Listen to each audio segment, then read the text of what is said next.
જય હિન્દ વિદ્યાર્થી મિત્રો, સ્વાગત છે આપ સૌનું મારી યુટ્યુબ ચેનલમાં. વિદ્યાર્થી મિત્રો, તમને ખ્યાલ જ છે કે મહાનગરપાલિકા ગાંધીનગરની આપણે વાત કરીશું, જેમાં મદદનીશ ઇન્જિનિયર એટલે કે તમને ખ્યાલ છે જેમ એએમસીની રિક્રુટમેન્ટ હોય છે એવી રીતે જીએમસીએ પણ પોતાની રિક્રુટમેન્ટ બહાર પાડી છે. ઇલેક્ટ્રિકલ એન્જિનિયરની આ ભરતી છે, જેમાં 6 પોસ્ટ છે. કેટલી? 6 પોસ્ટ છે. અને આ જે છે એમાં 180 મિનિટનું પેપર હશે અને એ 2 ભાગમાં વહેંચવામાં આવ્યું છે. ક્લિયર? તો એ તમે જોઈ શકો છો. એના સિલેબસની આજે આપણે વાત કરવાના છીએ. સિલેબસ કયા પ્રકારનું છે? બરાબર. જાહેર ક્રમાંક 31/2024-25. બરાબર. આ જાહેર ક્રમાંક છે એનો. હવે આ જે પેપર હશે એ 2 માધ્યમમાં હશે, કે ગુજરાતી અને અંગ્રેજી માધ્યમમાં હશે. ભાગ 1 જે હશે એ 100 ગુણનો રહેશે. કેટલા ગુણનો રહેશે? 100 ગુણનો રહેશે. ક્લિયર? અને ભાગ 2 જે હશે એ 200 ગુણનો હશે. એની પછી આપણે ચર્ચા કરીશું. તો આપણે સિલેબસની વાત કરીએ. તમે એ જોઈ શકો છો. તો સૌથી પહેલાં અહીંયા ભારતની ભૂગોળ આપેલી છે. ભૌગોલિક, આર્થિક, સામાજિક, કુદરતી સંસાધન અને વસ્તી અંગેની બાબતો ગુજરાતના ખાસ સંદર્ભ સાથે. અને બીજી જે વાત છે, એટલે કે બીજો જે મુદ્દો છે એ ભારતનો સાંસ્કૃતિક વારસો, સાહિત્ય, કલા, ધર્મ, સ્થાપત્ય ગુજરાતના ખાસ સંદર્ભ સાથે. બરાબર. ત્યાર પછી ભારતનો ઇતિહાસ ગુજરાતના ખાસ સંદર્ભ સાથે. ત્યાર પછી ભારતની અર્થવ્યવસ્થા અને આયોજન. હવે આ જે છે એ જીપીએસસી, તમને ખ્યાલ જ છે કે જીપીએસસીની એક્ઝામમાં આ જે ટૉપિક જે છે એ મુખ્ય ટૉપિકની કેટેગરીમાં આવે છે. અને આ જે છે એ કેટલા માર્ક્સનું છે? તો તમે જોઈ શકો છો 30 માર્ક્સનું છે. કેટલા? 30 માર્ક્સનું.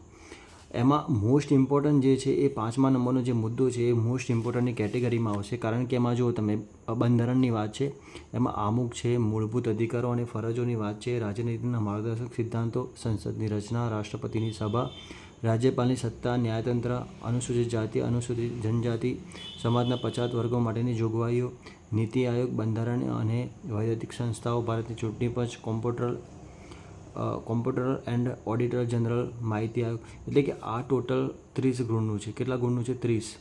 બરાબર છે. ત્યાર પછી આપણે વાત કરીએ. 6થા નંબરનો જે મુદ્દો છે એ 10 માર્ક્સનો હશે. કેટલા માર્ક્સનો છે? 10 માર્ક્સનો. જેમાં સામાન્ય વિજ્ઞાન, પર્યાવરણ અને ઇન્ફોર્મેશન એન્ડ ટેકનોલોજી. બરાબર.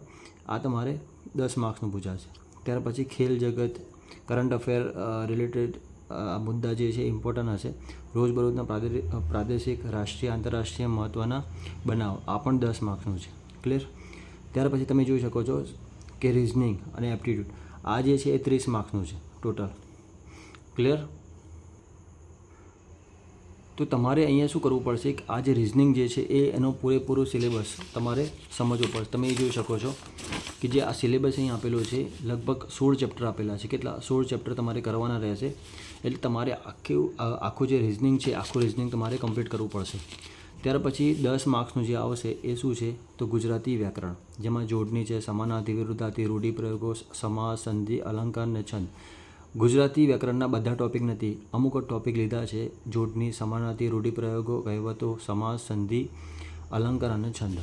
ત્યાર પછી જે 10મા નંબરનો જે ટૉપિક છે વિદ્યાર્થી મિત્રો, આ જે છે એ 100 ગુણનું પેપર છે. બરાબર. તો 100 ગુણની અંદર આટલું તમારું કવર થશે. એમાં જો ઇંગ્લિશની વાત કરીએ તો એમાં આર્ટિકલ્સ એટલે ગ્રામર જે છે એના પોઈન્ટ તમે જોઈ શકો છો. એના જે ટૉપિક છે આર્ટિકલ છે, પ્રોનાઉન, એડજેક્ટિવ, પ્રિપોઝિશન, કન્જક્શન. બરાબર. Question tag. ત્યાર પછી જુઓ વર્બ અને ટેન્સ, સબ્જેક્ટ વર્બ એગ્રીમેન્ટ. બરાબર. પછી જીરન, પાર્ટિસિપલ્સ. ત્યાર પછી મોડલ ઓક્ઝિલરી. બરાબર. અહીંયા જુઓ તમે યુઝ ઓફ સમ, મેની. આ તો જે જૂની એક્ઝામ હશે તમે જોઈએ GSSBની કે જીપીએસસીની જેટલી બી એક્ઝામ હશે એની અંદર આ ટૉપિક તો હોય છે. એક્ટિવ પેસિવ વોઇસ અને ડિગ્રી, એડજેક્ટિવ, કોમન એરર્સ. બરાબર. આ જે એરર છે એ બેંકની એક્ઝામમાં વધારે પૂછાય છે. અને એ તમે ખાસ જુઓ કે આ મુદ્દા જે છે 8 થી 10 જે ધોરણ 8 થી 10ના અભ્યાસક્રમમાંથી પૂછાશે. બરાબર. અને ધોરણ 12ના સમક્ષ રહેશે. 8 થી 10 માટેનો અભ્યાસક્રમ ધોરણ 12 સમક્ષ રહેશે. ક્લિયર? આ તમારે ખાસ યાદ રાખવાનું છે. તો આપણે આ વાત કરી એ જે ભાગ 1 જે હશે એ 100 ગુણનો રહેશે. એની અંદર આટલા ટૉપિક જે હશે એ તમારા ઇમ્પોર્ટન્ટ હશે. ત્યાર પછી આપણે વાત કરીએ સિલેબસમાં. તો જો 200 ગુણનું જે પેપર હશે એટલે કુલ કેટલા માર્ક્સનું પેપર હશે? 300 માર્ક્સનું પેપર હશે. સમય કેટલો હશે? 3 કલાક હશે તમારી પાસે. તો આ 3 કલાકમાં તમારે ટેકનિકલ અને નોન ટેકનિકલ બંને એક સાથે તમારે કવર કરવાનું રહેશે. તો જો બેઝિક ઇલેક્ટ્રિકલ એન્જિનિયરિંગ ફર્સ્ટ જે છે ચેપ્ટર એ બેઝિક ઇલેક્ટ્રિકલ એન્જિનિયરિંગ, જેમાં ટોપિક આપેલા છે DC circuit, AC circuit, transformers, electrical machines, power converters, electrical installations. એટલે તમારે આટલા ટોપિક કરવાનું રહેશે. અહીંયા એવું પર્ટિક્યુલર વેટેજ આપેલું નથી કે આ 10% પૂછાશે કે આ 20%, 30%, બરાબર. જેના ટોપિક વધારે હશે એ ઇમ્પોર્ટન્ટની કેટેગરીમાં આવશે. એ તમારે યાદ રાખવાનું છે. ત્યાર પછી તમે જોઈ શકો છો કે ઇલેક્ટ્રિકલ સર્કિટ એનાલિસિસ. અહીંયા જો નેટવર્ક થિયરમ, જેટલા બી થિયરમ છે, થેવેનિયમ, નોર્ટન છે, મેક્સવેલ થિયરમ, બધા તમારે કરવાના રહેશે.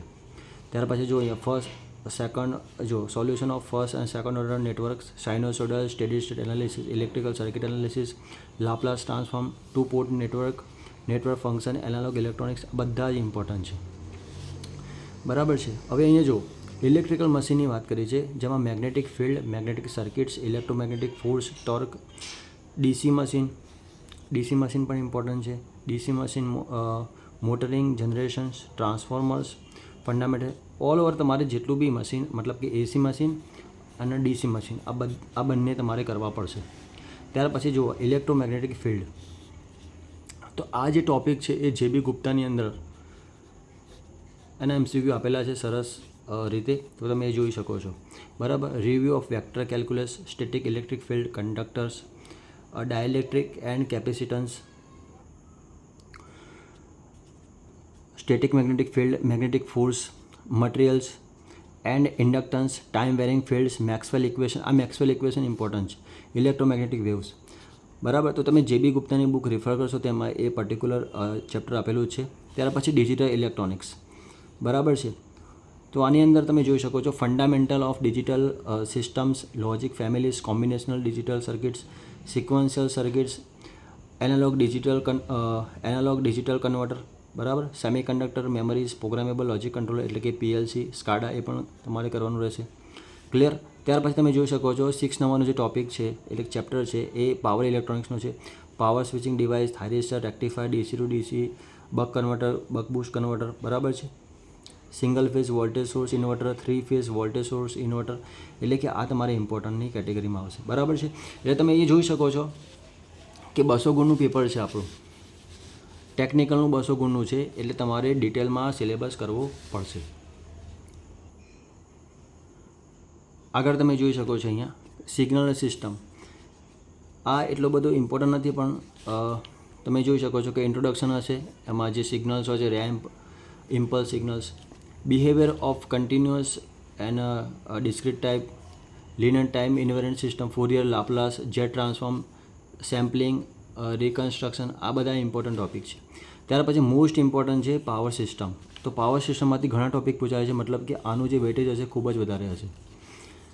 બેઝિક કોન્સેપ્ટ, જનરેશન હશે, power system components, transformers, synchronous machines, over voltage insulation, મતલબ કે આ જે છે સિંક્રોનસ કન્ડેન્સર હોય છે પાવર ફેક્ટર ઇમ્પ્રુવમેન્ટ કરવા માટે, બરાબર છે.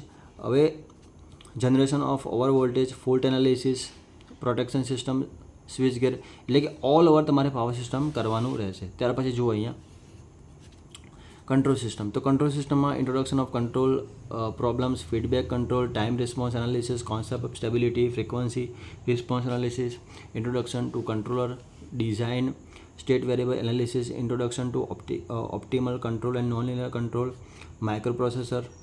જો આ માઇક્રો પ્રોસેસર જે છે એ બી ઇમ્પોર્ટન્ટ છે. અને આ કંટ્રોલ સિસ્ટમ એ જીએસસીસીની એક્ઝામ જ્યારે આવશે ડિસેમ્બર કાં તો જાન્યુઆરીમાં આવી જશે, એમાં આ કંટ્રોલ સિસ્ટમ અને આ સિગ્નલ સિસ્ટમ એ પૂછાય જ છે. અને આ જે માઇક્રો પ્રોસેસર છે એમાં તમારે fundamental of micro processors, 8085 architecture, instruction set, programming, addressing modes, memory, input output expansion, buses, control signals, memory, weight, state, interfacing, peripheral device such as general purpose input output, ADC, DAC, timers, counter, memory device. તો આ તમે જોઈ શકો છો micro processor નો syllabus અહીંયા. ત્યાર પછી HVDC transmission system. એમાં શું પૂછાશે? તો DC ટ્રાન્સમિશન ટેકનોલોજી હશે, analysis of line commutated and voltage source converters, control of HVDC converters, components of HVDC systems, stability enhancement using HVDC control, MTDC links. ત્યાર પછી જે છે એ electrical energy conservation and auditing. Clear? તો અહીંયા જુઓ તમે energy scenario, basics of energy, its various forms, energy management, audit energy efficiency in electrical system, energy efficiency in industrial system, energy efficient technologies in electrical system, energy wheeling. ત્યાર પછી તમે જોઈ શકો છો કે ઇન્ડસ્ટ્રીયલ ઇલેક્ટ્રિકલ સિસ્ટમ. આમાં શું હશે? તો ઇલેક્ટ્રિકલ કોમ્પોનન્ટ્સ હશે, રેસિડેન્ટિયલ and commercial electrical system, illumination system, industrial electrical system 1 and 2, industrial electrical system automation. ત્યાર પછી જે 14મા નંબરનું જે છે ચેપ્ટર જે છે 14મા નંબરનું, એમાં જુઓ non conventional sources of energy, bureau of energy efficiency, Gujarat energy development agency, Gujarat solar power policy 2021 પ્રમાણે, Gujarat waste in to energy policy 2022, Gujarat wind power policy 2016, Gujarat wind solar hybrid power policy 2018-19, Gujarat small hydel policy 2016, Gujarat renewable energy policy 2023. તો આ ઇમ્પોર્ટન્ટની કેટેગરીમાં આવે છે. ત્યાર પછી જો electricity act 2003ના જેટલા બી એક્ટ છે તમારે એ તૈયાર કરવાના રહેશે. અને જે કરંટ ટ્રેન્ડ જે ચાલી રહ્યો છે એનર્જીમાં એ પણ ઇમ્પોર્ટન્ટ છે. એટલે કે 16 તમારે ચેપ્ટર્સ કરવા પડશે. Okay, so thank you for watching this video.